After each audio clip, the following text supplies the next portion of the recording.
Bismillahirrahmanirrahim. Assalamualaikum warahmatullahi wabarakatuh. Alhamdulillahi wassalatu wassalamu ala rasulillah wa ala alihi wa sahbihi wa man walah wa tabi'a hudah. Amma ba'd.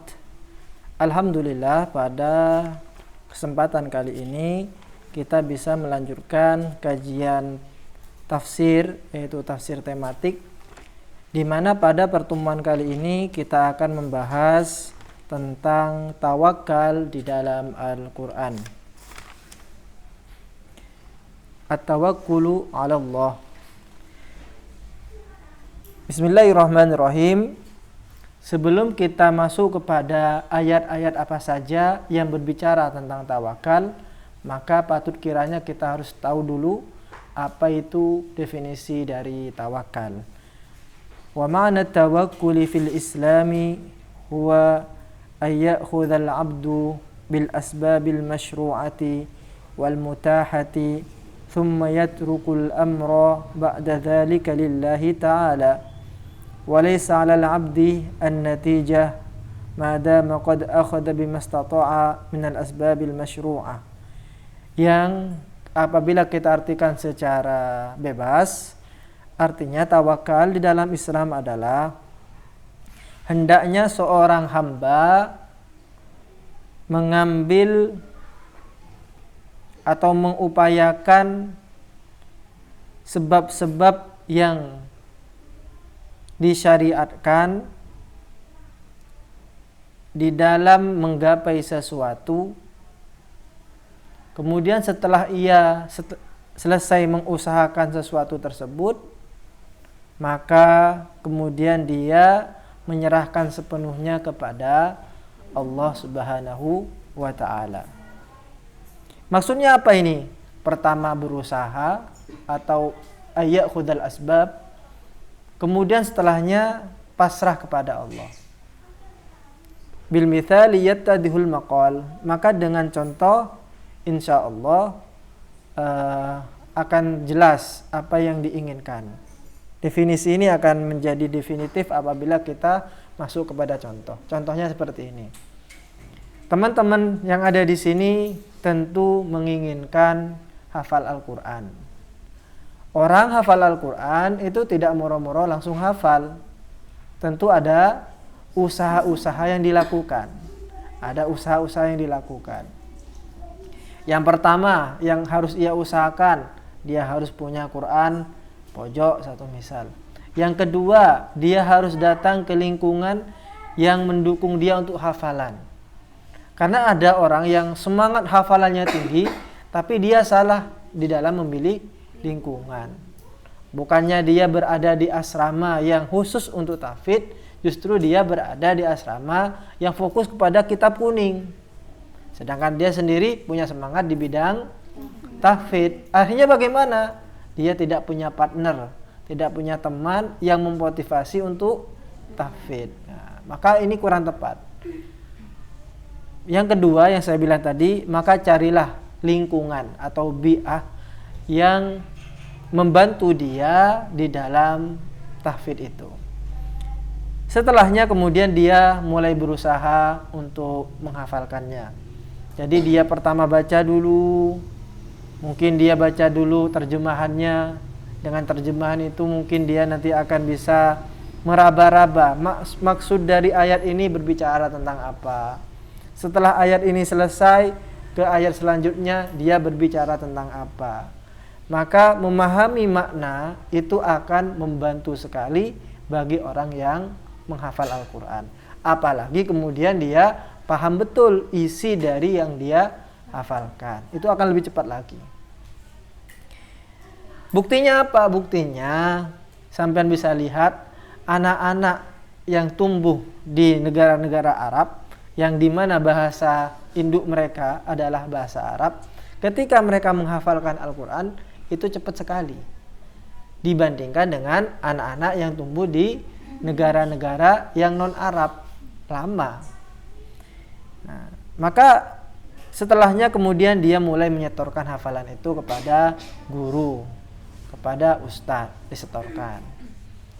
Setelah disetorkan apakah ditinggalkan? Tidak. Dia murojaah terus, murojaah sampai lancar. Begitu seterusnya. Hari ini sudah lumayan dapat satu lembar, besoknya 1 lembar, besoknya lagi 1 lembar. Akhirnya sekitar 1,5 tahun atau 2 tahun dia sudah selesai menyelesaikan hafalan Qur'annya. Itu namanya usaha. Nah, usaha yang demikian ini tidak cukup. Harus ada namanya tawakal. Sampai pasrahkan kepada Allah Subhanahu wa taala. Hasilnya bagaimana? Pasrahkan kepada Allah. Itu namanya tawakal. Banyak lagi contoh-contoh yang bisa kita ambil dari tawakal ini.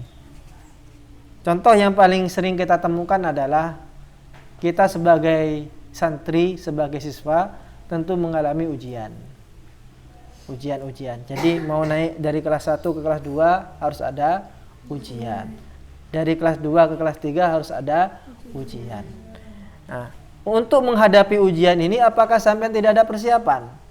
Harus ada persiapan, dibaca, kemudian dihafalkan, kemudian sampean mencatat, meringkas, oh ini poin-poin pentingnya, ini tidak dihafalkan dan seterusnya. Itu namanya usaha. Setelah itu nanti sampean berada di ruang ujian, sampean mengerjakan dengan baik. Nah, setelah dikumpulkan baru sampean sudah tawakal. Pasrah sudah, bagaimanapun hasilnya nanti, yang penting saya sudah berusaha dengan sebaik mungkin. Kalau memang hasilnya baik, nilainya A+ atau misal, maka itulah hasilnya. Pun juga sebaliknya, kita sudah berusaha, kok malah kemudian kita tidak naik kelas. Nah, itu namanya tawakal.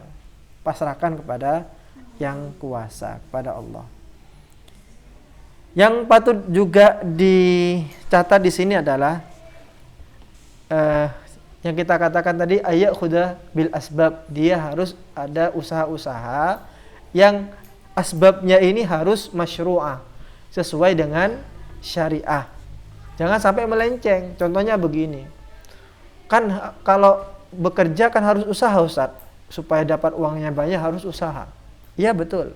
Tapi kalau dia kemudian memilih usaha yang melenceng dari syariah, atau misal korupsi, nepotisme, mencuri, ya memang benar bisa menghasilkan. Cuman apa yang ia hasilkan melalui cara yang tidak masyru'ah, yang tidak sesuai dengan syariah, ini juga tidak diperbolehkan. Maka ini juga penting, harus dicatat.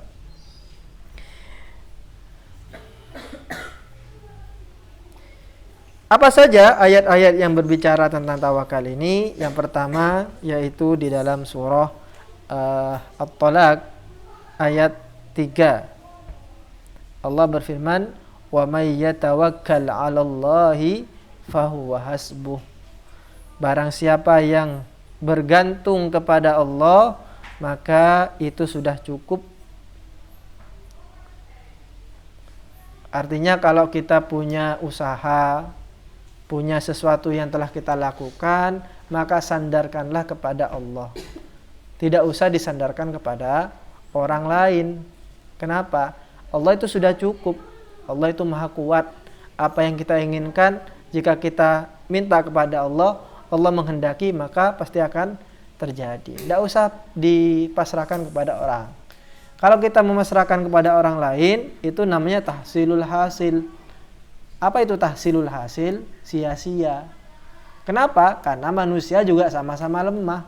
Masa orang lemah menyandar kepada yang lemah, sama-sama lemah. Yang seharusnya itu yang lemah menyandar kepada yang kuat. Satu-satunya yang kuat itu hanyalah Allah. Hanyalah Allah.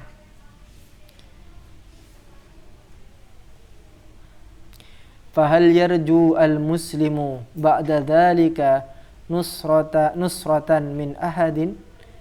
Setelahnya kemudian apakah seorang muslim itu patut mengharapkan pertolongan dari seseorang? Au yakhafu aduwan, atau dia takut kepada musuh? Au yai'asu min syifai maridin atau dia putus asa karena kesembuhan yang ia harapkan tidak kunjung datang.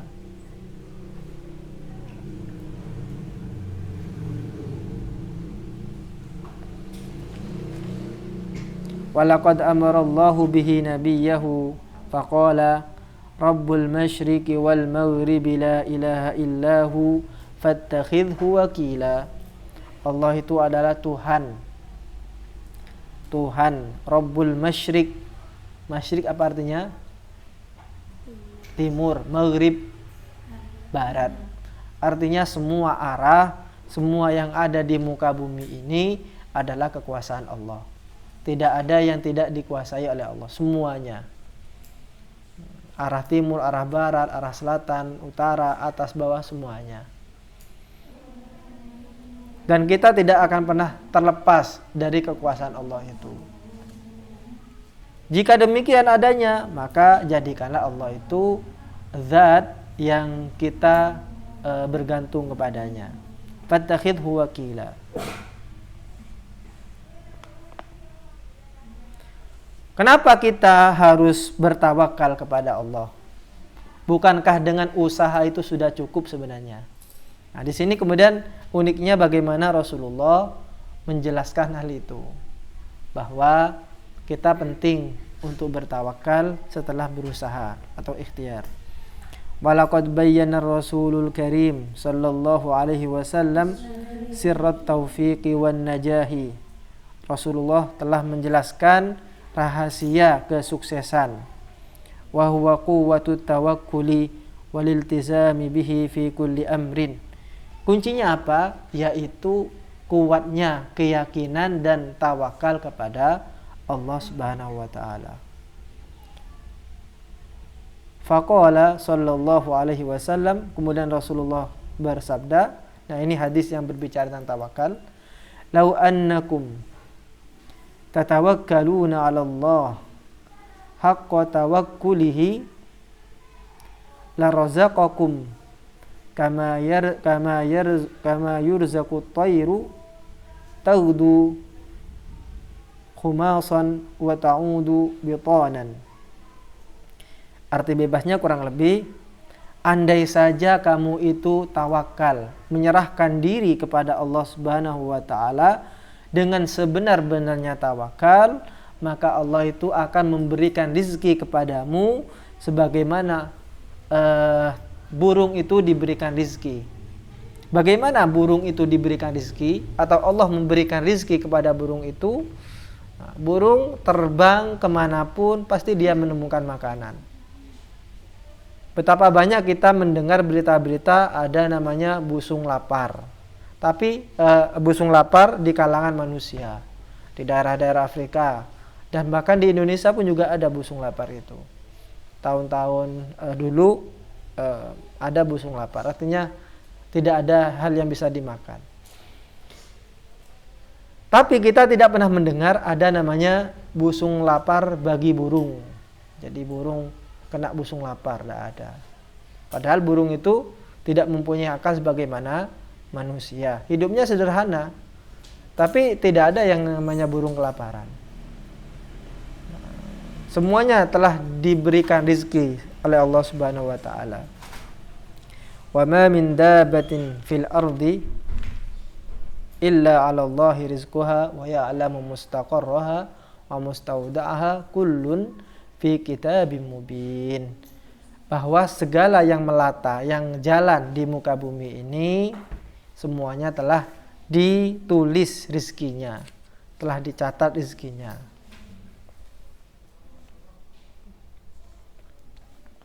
Yang sering saya berikan contoh ketika sampeyan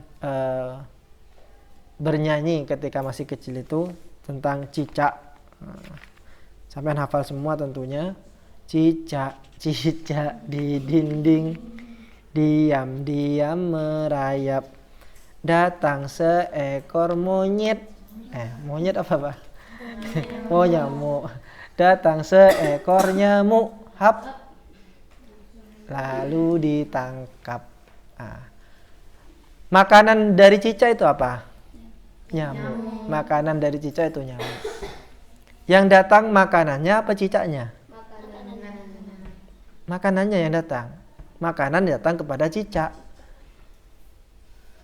Kalau sampean itu bingung kepada rizki, seharusnya yang harus lebih bingung itu adalah cicak. Kenapa? Rizkinya si cicak atau makanan si cicak itu bisa terbang. Sedangkan cicak tidak bisa terbang. Seharusnya stres cicak itu. Aduh, gimana ini? Kelaparan. Nyamuk terbang semua.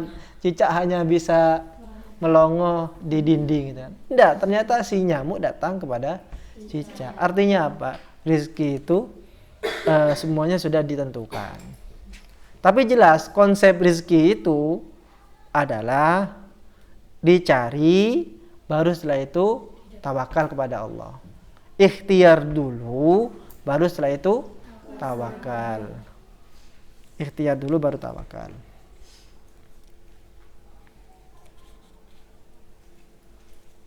Fa idza qudiyatis salatu min yaumil jumu'ati fas'au ila dzikrillah wa dzarul bai'. Dzalikum. Terus setelahnya itu apabila dikumandangkan adzan untuk sholat Jumat, maka kita tinggalkan jual beli. Yang berdagang tinggalkan, yang ngajar tinggalkan, yang ada di sawah maton tinggalkan. Sholat Jumat dulu, berdoa kepada Allah. Nah, setelah sholat Jumat selesai, apa yang dilakukan? Ayat setelahnya?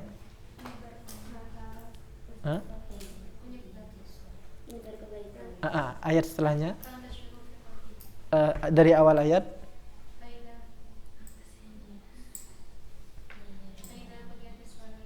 Faida qudiyatis shalah fantashiru fil ardi wabtagu min fadlillah. Setelah sampai yang selesai sholat, jangan diam-diam saja. Apa? Fantashiru. Maka bersebarlah kemanapun mencari rezekinya Allah Subhanahu wa ta'ala. Seperti itu. Dan jangan kerja terus. Jangan kerja terus. Konsepnya harus jelas bahwa kehidupan antara kita mencari dunia dengan akhirat haruslah seimbang. Wala tansa nasibaka minad dunya. Jangan lupain dunia, jangan dilupakan. Tapi akhirat juga jangan dilupakan. Artinya seimbang dunia juga seimbang akhiratnya.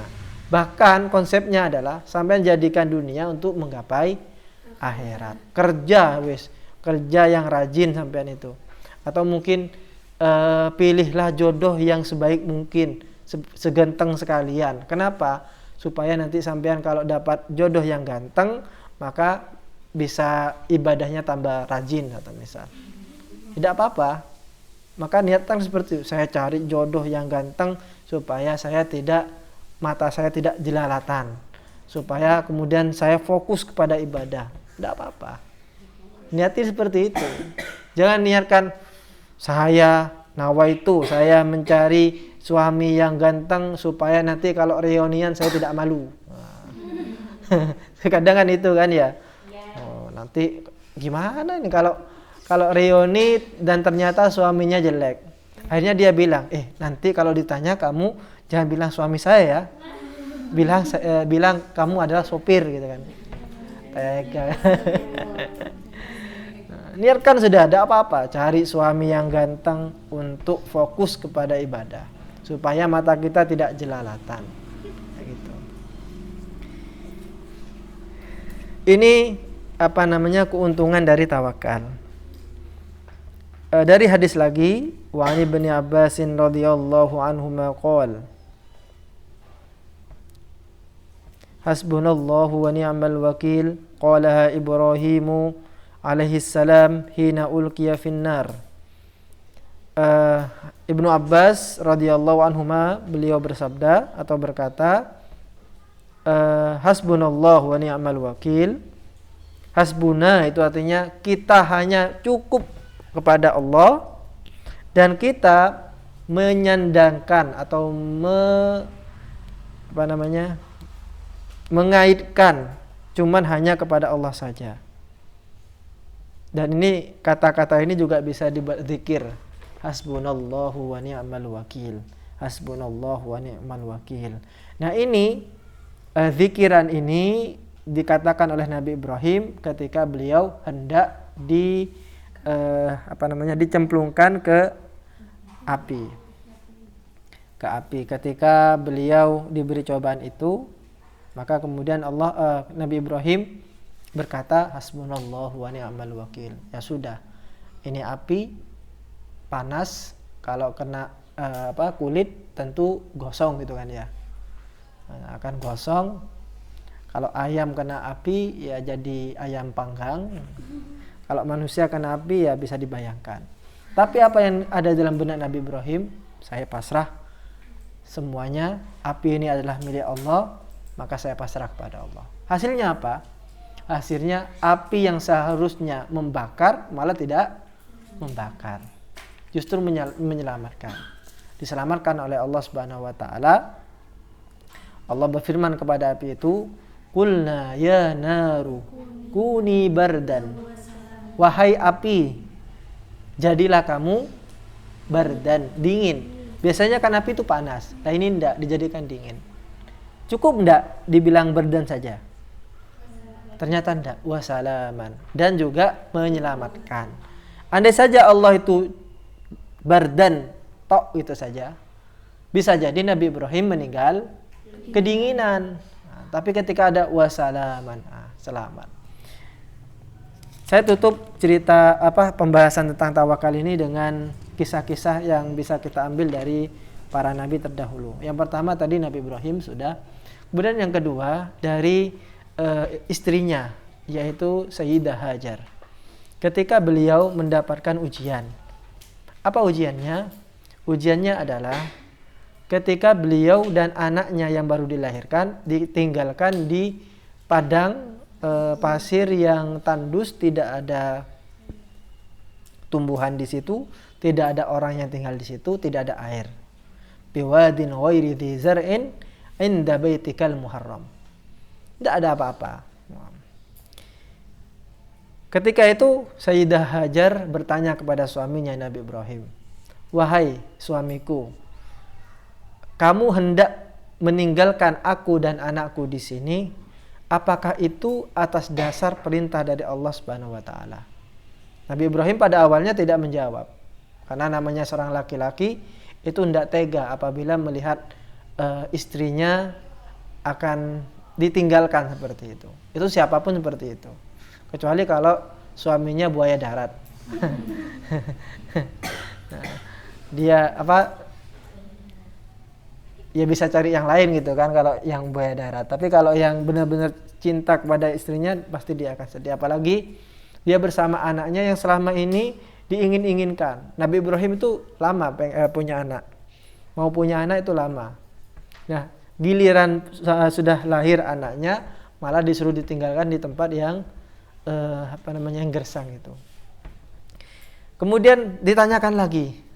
Akhirnya kemudian Nabi Ibrahim menjawab, "Ya, ini adalah perintah dari Allah Subhanahu wa taala." Artinya apa? Ini adalah perintah yang harus dijalani. Ya sudah dijalani oleh Sayyidah Hajar. Namun beliau punya prinsip. Kalau saya sudah melakukan perintah Allah ini dengan baik, maka tentu Allah tidak akan pernah menyia-nyiakan saya. Pasti Allah memberikan problem solving, memberikan solusi kepada kita bagaimana jalan keluar dari permasalahan ini.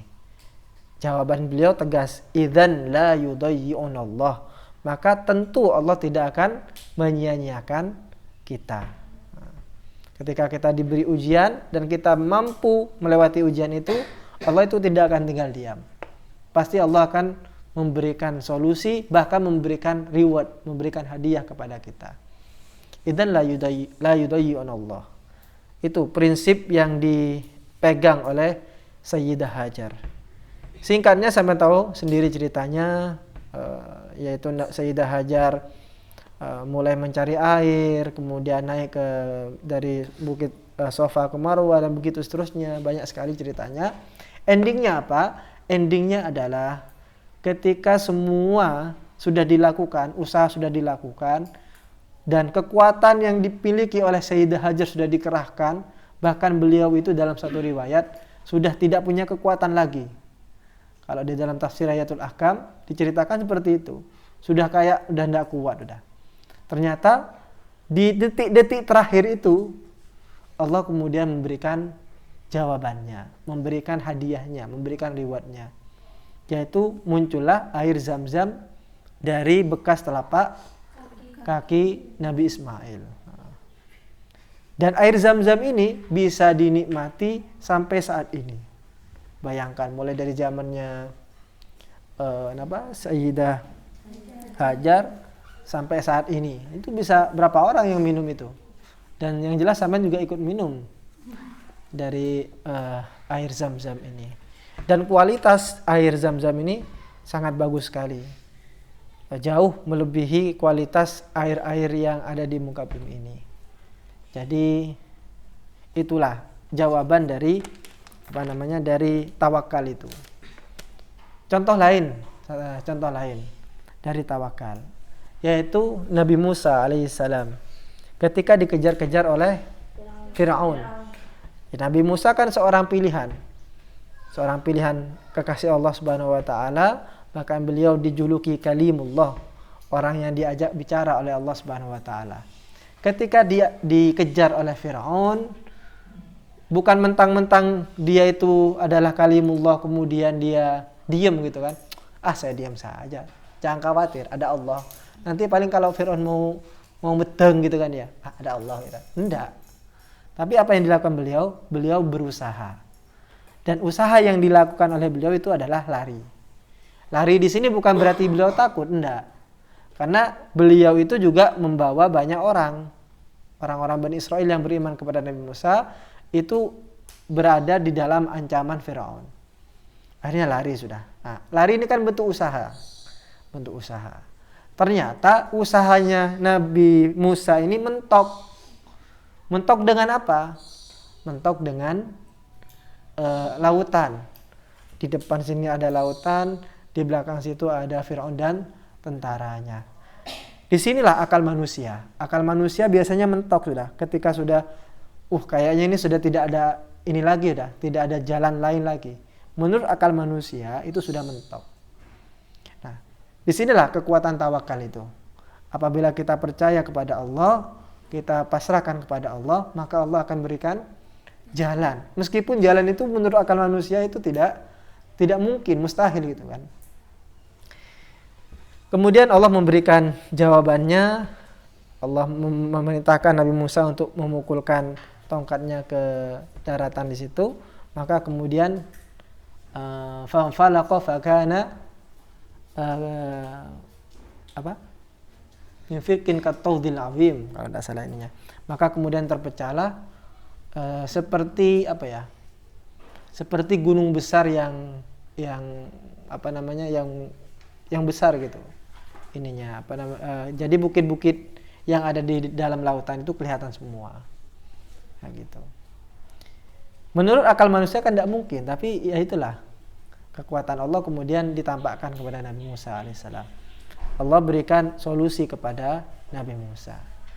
Namun tidak ini ibaratnya itu tidak ini yang sangat menarik, pelajaran yang sangat menarik bagi kita. Allah di dalam memberikan solusi itu tetap kita disuruh usaha. Dalam kasus Nabi Musa, usahanya apa? Memukul tongkat. Itu kan usaha. Berarti kan ada tenaga yang dikeluarkan. Meskipun itu ya kecil sebenarnya. Itu usaha. Dan akhirnya ada hasilnya. Artinya meskipun itu adalah mukjizat, ada usaha.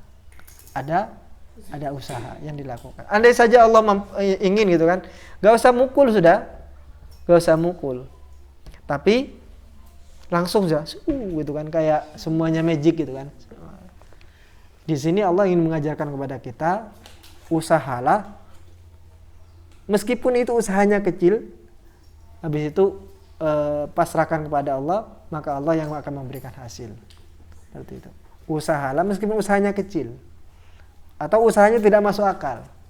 Kayak tadi itu Nabi Ismail. Usahanya apa? Yaitu menghentak-hentakkan kakinya sehingga kemudian muncullah air. Itu juga usaha. Nah, usaha meskipun usahanya kecil dan tidak masuk akal, maka Allah akan berikan hasilnya. Itu yang disebut dengan ayakhudha bil asbab. Jadi ada jalur yang dilaksanakan. Terakhir kisah Sayyidah Maryam. Kisah Sayyidah Maryam. Ketika beliau, singkatnya sudah, hamil besar, kemudian orang-orang di sekitarnya itu mulai menjauhi Sayyidah Maryam ini karena dianggap sebagai orang yang mencorang nama baik dari keluarganya. Maka kemudian Sayyidah Maryam ini sendirian. Biasanya kan ada yang bantuin atau yang kasih makan. Ini tidak ada lagi. Beliau bayangkan, beliau sedang hamil besar, beliau lapar, tapi tidak ada yang bisa dimakan. Nah, apa kemudian perintahnya Allah? Kan Allah itu bisa saja kan ya mendatangkan buah-buahan langsung kepada cing gitu kan. Sebagaimana dulu ketika masih muda itu, ketika berada di mihrab di juz 3 itu ya, datanglah buah-buahan musim dingin di musim panas, atau buah-buahan musim panas di musim dingin. Artinya datang buah-buahan yang bukan musimnya. Sekarang musim duren, kemudian nanti musim nangka. Ternyata di musim nangka datang ada buah duren, pun juga sebaliknya seperti itu. Qalat huwa min indillah innallaha yarzuqu man yasha bighairi hisab, katanya Sayyidah Maryam di dalam surah itu. Intinya beliau hamil besar, kelaparan. Kemudian apa yang diperintahkan kepada Sayyidah Maryam ini? Beliau suruh narje, apa bahasa ininya? Menerjang. Menendang ya. Menendang pohon kurma, rutop. Rutop itu buah kurma yang masih muda. Tusakit alaiki rutoban janiya. Suruh tendang ya. Jadi buah kurma itu suruh tendang, maka nanti kurma-kurma yang masih muda itu akan berjatuhan. Menurut logika sampean. Ibu-ibu yang sudah hamil besar, sudah tidak punya tenaga, suruh nendang. Apa nendang itu? Nendang apa namanya? Nendang buah kurma. Kurma yang masih muda. Kira-kira jatuh enggak ininya? Enggak jatuh. Tapi kalau Allah berkehendak, yang penting kita sudah berusaha, maka Allah kemudian ngasih hasilnya. Itu. Jadi tidak ada yang gratis, semuanya harus ada usaha. Meskipun usaha, sebenarnya usahanya ya tidak masuk akal juga gitu kan. Seperti itu. Tusakit alaiki rutaban janiyya. Akhirnya Sayyidah Maryam bisa makan dari itu. Kita sekarang coba praktekkan ke dunia kita saat ini.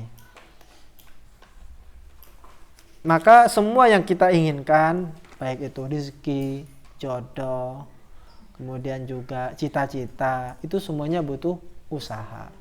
Ya sudah, tugas sampai saat ini berusaha sudah. Berusaha sekuat tenaga. Setelah berusaha, kemudian berdoa dan bertawakal kepada Allah Subhanahu wa taala. Sungguh-sungguh harus ada usaha dulu. Tidak bisa tidak ada usaha, harus usaha dulu, baru setelah itu tawakal kepada Allah Subhanahu wa taala. Bagaimana hasilnya? Pasrahkan kepada Allah sudah. Jangan hanya dipendamkan di jiwa, kan? Sampean suka kepada cowok ganteng. Dipendem saja gitu kan. Akhirnya teman sekamar sampean, dia juga suka, dia minta tolong ke bapaknya untuk datang ke rumah si cowok itu. Ternyata disetujui. Akhirnya bikin undangan itu diberikan ke sampean, sampean baca Nurlela menikah dengan Lee Min Ho. Satu misal. Hancur sampean yang melihatnya, aduh. Ini cowok yang saya suka sekarang malah jatuh ke pangkuan teman sekamar saya kayak gitu. Kenapa? Karena tidak usaha. Coba usaha. Baru setelah itu bertawakal kepada Allah Subhanahu wa taala. Kalau tidak ada tawakal, langsung pasrah kepada Allah, itu namanya at-tawakkul. At-tawakul. Tawakala. Tafa'ala. Kayak tamarodo. Artinya apa? Pura-pura sakit. Tanawama. Pura-pura tidur. Tawakala. Pura-pura tawakal. Sebenarnya dia tidak tawakal. Kenapa? Karena ayat khudabil asbabnya itu nggak dikerjakan. Usaha nggak dikerjakan. Ada contohnya. Dulu ketika ada orang Arab Badui itu orang Arab juru gitu kan. Biasanya tidak terlalu berpendidikan. Datang ke Masjid Rasulullah, dia membawa unta. Untanya ini tidak diikat. Sudah dibiarkan gitu. Akhirnya yang namanya unta nggak diikat, dia lari kemana-mana tunggang langgang, merusak banyak hal. Rasulullah melihat itu, beliau marah. Beliau tanya, ini untanya siapa ini? Oh, itu punyanya Arabi, punyanya orang Arab Badui. Dipanggil gitu. Kamu kok nggak ikat itu si unta itu? Oh, saya sudah tawakal kepada Allah, katanya si Arabi itu. Orang Arab Badui. Saya sudah tawakal kepada Allah. Apa jawaban Rasulullah? Kilha, ikat dulu, kemudian tawakal. Kalau sudah diikat, kemudian kok masih ucul, berarti sudah itu di luar kekuatan kita sudah. Kalau sudah diikat, kok masih ucul, ya sudah, itu sudah di luar batas kita. Itulah tawakal yang kita bisa bahas pada kesempatan kali ini. Mudah-mudahan bermanfaat. Wassalamualaikum warahmatullahi wabarakatuh. Masih ada lagi nih ya. Bentar, saya settingkan.